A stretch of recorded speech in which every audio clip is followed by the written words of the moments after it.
Hello student, my self S.B.. Singh आपका अपने online economics class में स्वागत करता हूं। आज की इस वीडियो में मैं आपको एक खुशखबरी देने जा रहा हूं।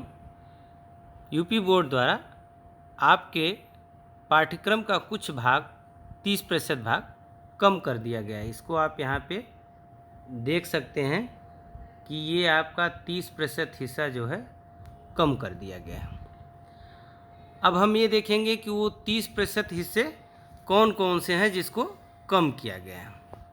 तो यहाँ आते हैं हम इकाई 4।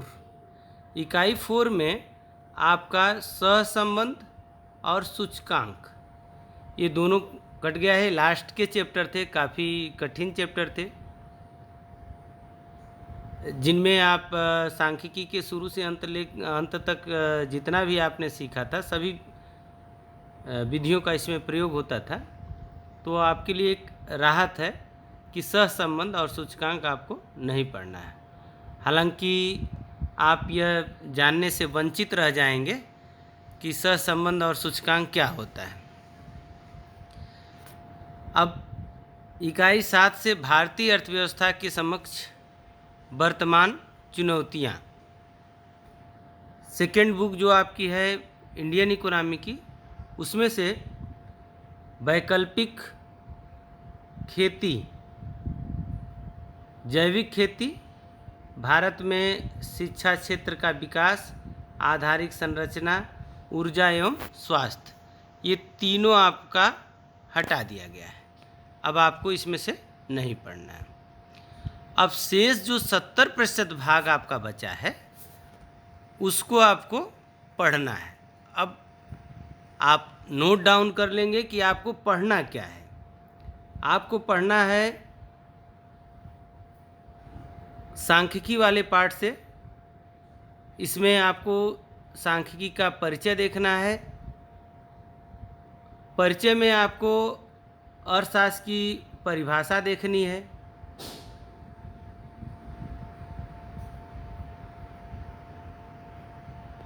अर्थशास्त्र की परिभाषा देखनी है। इसके अतिरिक्त आपको इसमें सांख्यिकी की परिभाषा देखनी है, अर्थशास्त्र की विषय वस्तु देखनी है और सांख्यिकी का अर्थशास्त्र में क्या महत्व है ये पढ़ना है परिचय में। अब आगे देखते हैं आंकड़ों का संग्रहण, व्यवस्थितीकरण एवं उनका प्रस्तुतिकरण। तो मैंने परिचय पे वीडियो बना दिया है। आंकड़ों का संग्रहण जो है ये हमने शुरू किया है। इसमें भी मैंने आपको 2 वीडियो प्रोवाइड करा दिया है, जिसमें मैंने ये बता दिया है कि आंकड़े क्या होते हैं, प्राथमिक आंकड़े क्या होते हैं, द्वितीयक आंकड़े क्या होते हैं, इन दोनों में अंतर क्या होता है और आंकड़ों के संग्रह करने की विधि क्या होती है। अब हम अगला वीडियो जो है जारी करेंगे, उसमें व्यवस्थीकरण जो है उसको पढ़ाएंगे। तो मेरे चैनल को सब्सक्राइब कर लीजिएगा ताकि जो भी मैं वीडियो बनाऊं आपके पास सबसे पहले पहुंचे। अब देखते हैं आगे हमें क्या पढ़ना है। आगे हमें पढ़ना है कि सांख्यिकी उपकरण एवं उनका अर्थ। ये हो गए सांख्यिकी से। खंड ख में भारत का आर्थिक विकास, इसमें आपका पढ़ना है विकास का अनुभव 1947 से 90 और 91 में प्रारंभ हुए आर्थिक सुधार। फिर सेकेंड आपको पढ़ना है भारतीय अर्थव्यवस्था के समक्ष चुनौतियाँ। भारत का अपना विकास का अनुभव, पड़ोसी देशों से तुलना, इसमें चाइना, श्रीलंका वगैरह से तुलना आपको पढ़नी है। तो ये आपके पढ़ने वाले हिस्से हो गए। अब इनको विस्तार से बताया गया है। जैसे मैंने आपको पहले ही बताया कि परिचय में आपको पढ़ना है अर्थशास्त्र क्या है, अर्थशास्त्र की परिभाषा, उसकी संभावनाएं,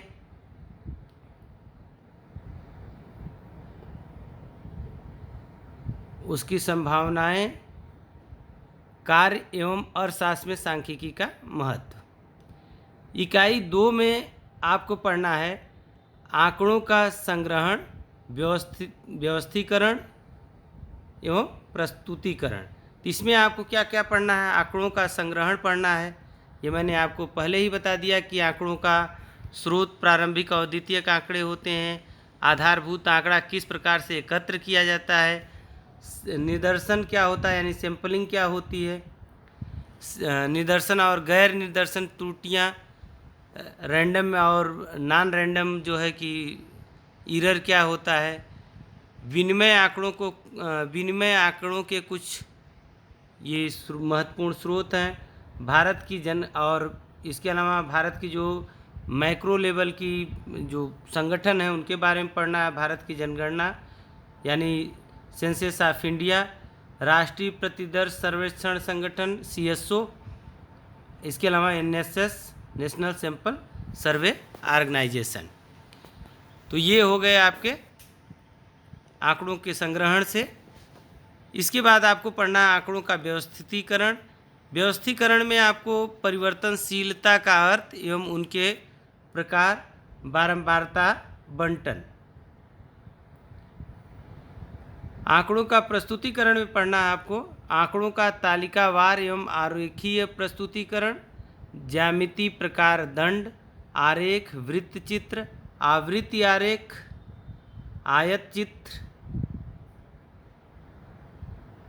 चित्र, बहुभुज एवं चाप विकर्ण। सांख्यिकी उपकरण एवं उनके अर्थ।